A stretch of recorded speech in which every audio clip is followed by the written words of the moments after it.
So ಇಲ್ಲಿವರೆಗೆ ನಾವು function ಅಂದ್ರೆ ಏನು, ಫಂಕ್ಷನ್ ಹೇಗೆ ಡಿಫೈನ್ ಮಾಡ್ಬೋದು ಪೈಥಾನ್ ಅಲ್ಲಿ, ಮತ್ತೆ ಫಂಕ್ಷನ್ ನ ಹೇಗೆ ಕಾಲ್ ಮಾಡ್ಬೋದು ಅಂತ ತಿಳ್ಕೊಂಡ್ರು.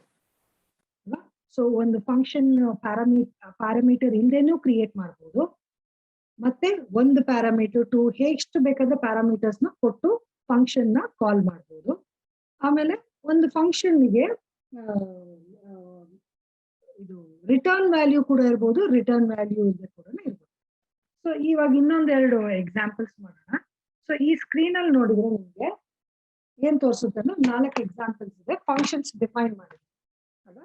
ಸೊ ನಾನು ಮುಂಚೆ ಹೇಳ್ಕೊಟ್ಟಾಗೆ ಹೇಗೆ ಫಂಕ್ಷನ್ಸ್ ಆರ್ಗ್ಯುಮೆಂಟ್ ಮತ್ತೆ ಪ್ಯಾರಾಮೀಟರ್ ಪೊಸಿಷನ್ ಇಂಪಾರ್ಟೆಂಟ್ ಇಲ್ವೋ ಅನ್ನೋದು ನಾವು ಈ ಎಕ್ಸಾಂಪಲ್ಸ್ ಮೂಲಕ ತಿಳ್ಕೊಳ್ಳೋಣ, ಆಯ್ತಾ.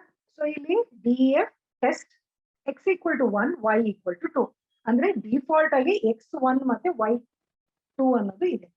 ಸೊ ಒಳಗ್ ಫಂಕ್ಷನ್ ಲಾಜಿಕ್ ಏನಿದೆ, x = x + y ಅಂದ್ರೆ ಅವೆರಡು ಆಡ್ ಆಗಿ y ಇನ್ಕ್ರಿಮೆಂಟ್ ಆಗುತ್ತೆ, ಅಂದ್ರೆ y ಏನಾಗುತ್ತೆ ಇವಾಗ 3 ಆಗುತ್ತೆ. ಸೊ ನಾನು ಇದು ಪ್ರಿಂಟ್ ಕೊಟ್ಟಾಗ ಏನ್ ವ್ಯಾಲ್ಯೂ ಬರುತ್ತೆ, ಪ್ರಿಂಟ್ x, y ಅಂದ್ರೆ ಈ ಫಂಕ್ಷನ್ ನಾನು ಕಾಲ್ ಮಾಡಿದಾಗ ಏನು ವ್ಯಾಲ್ಯೂ ನಾನು ಪಾಸ್ ಮಾಡ್ತಿಲ್ಲ. ಸೊ ಇದ್ರದ್ದು ಔಟ್ಪುಟ್ ಏನಿರುತ್ತೆ, x 3 ಆಗುತ್ತೆ, y ನು 3 ಆಗುತ್ತೆ. So the output will be 3, 3 ಅಲ್ವಾ. ಸೊ ಇದನ್ನ ಎಕ್ಸಿಕ್ಯೂಟ್ ಮಾಡಿ ತೋರಿಸೋಣ. ಓಕೆ, ಸೊ ಫಂಕ್ಷನ್ ನಾನು ಕ್ರಿಯೇಟ್ ಮಾಡ್ತೀನಿ, ಅದನ್ನ ಮತ್ತೆ ಕಾಲ್ ಮಾಡ್ತೀನಿ, ಟೆಸ್ಟ್ ಅನ್ನೋ ಫಂಕ್ಷನ್, ಆಯ್ತಾ. ಸೊ ಇಲ್ಲಿ ನಾನು ನೋಡಿ x = 1 y = 2. ಓಕೆ, ಅದು ಇನ್ಕ್ರಿಮೆಂಟ್ ಮಾಡ್ತೀನಿ ಮತ್ತೆ ನಾನು ಪ್ರಿಂಟ್ ಮಾಡ್ತೇನೆ. ಸೊ ಇದು ಎಕ್ಸಿಕ್ಯೂಟ್ ಮಾಡಿದಾಗ ನಾನು ಹೇಳ್ದಂಗೆ 3, 3 ಬಂತು. ಸೊ ನಾನು ಇಲ್ಲೊಂದು ಸ್ವಲ್ಪ ಚೇಂಜ್ ಮಾಡ್ತೀನಿ.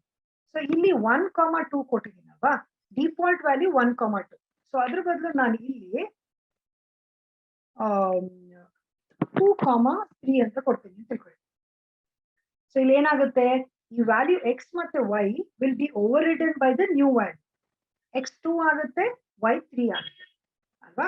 ಸೊ ಇದು ರನ್ ಮಾಡಿದಾಗ ಔಟ್ಪುಟ್ ನ್ಯಾಚುರಲಿ x = x + 2 ಅಂದ್ರೆ 2 + 3 5 ಆಗುತ್ತೆ, y ಇನ್ಕ್ರಿಮೆಂಟ್ ಆಗುತ್ತೆ, ಅಂದ್ರೆ y ಮೊದಲು 2 ಇತ್ತು ಅಲ್ವಾ, y = y + 1 ಆಯ್ತು. ಸೊ y ಮೊದಲು ಏನಿತ್ತು 3 ಇದೆ, 3 ಇನ್ಕ್ರಿಮೆಂಟ್ ಆಗಿ 4 ಆಗುತ್ತೆ. ಬಟ್ ಇದೇ ಎಕ್ಸಾಂಪಲ್ ನಾನು ಏನಾದ್ರು ಹೀಗೆ ಚೇಂಜ್ ಮಾಡ್ತೀನಿ, y = 2 x = 3 ಅಂತ ಮಾಡ್ತೀನಿ, ಆಯ್ತಾ. y = 2 x = 3. ಸೊ ಹೀಗೆ ಮಾಡಿದಾಗ ಏನಾಗುತ್ತೆ, ಇಲ್ಲಿ ಆಟೋಮ್ಯಾಟಿಕ್ ಆಗಿ y ವ್ಯಾಲ್ಯೂ x ವ್ಯಾಲ್ಯೂ 2 ಆಯ್ತು, y ವ್ಯಾಲ್ಯೂ 3 ಆಯ್ತು. ಬಟ್ ನಾನು ಇಲ್ಲಿ ಸ್ಪೆಸಿಫಿಕ್ ಆಗಿ ಹೇಳಿದ್ದೀನಿ y is 2 x is 3. ಇದು ಆರ್ಡರ್ ಇಂಪಾರ್ಟೆಂಟ್ ಅಲ್ಲ, ಹೀಗೆ ಕೊಟ್ಟಾಗ ಆರ್ಡರ್ ಇಂಪಾರ್ಟೆಂಟ್ ಅಲ್ಲ. ಬಟ್ ಆರ್ಗ್ಯುಮೆಂಟ್ ವ್ಯಾಲ್ಯೂ ಇಲ್ಲದೆ ಕೊಟ್ರೆ ಅದು x ಆಟೋಮ್ಯಾಟಿಕ್ ಆಗಿ x2 y2 ಆಯ್ತು. ಈ ಸಂದರ್ಭದಲ್ಲಿ ಏನಾಯ್ತು, x 3 y 2 ಆಯ್ತು. ಸೊ ಅವಾಗ ಏನಾಗುತ್ತೆ, x = x + 2. So y value ಏನಾಗುತ್ತೆ, x = x + y ಅಲ್ಲ, x ವ್ಯಾಲ್ಯೂ 5 ಇರುತ್ತೆ, y ವ್ಯಾಲ್ಯೂ ಏನಾಗುತ್ತೆ y2 ಇದ್ದಿದ್ದು ಅದು 3 ಆಗುತ್ತೆ. Avodha promise you a bright future. Learn now, pay after you land a job. Register now.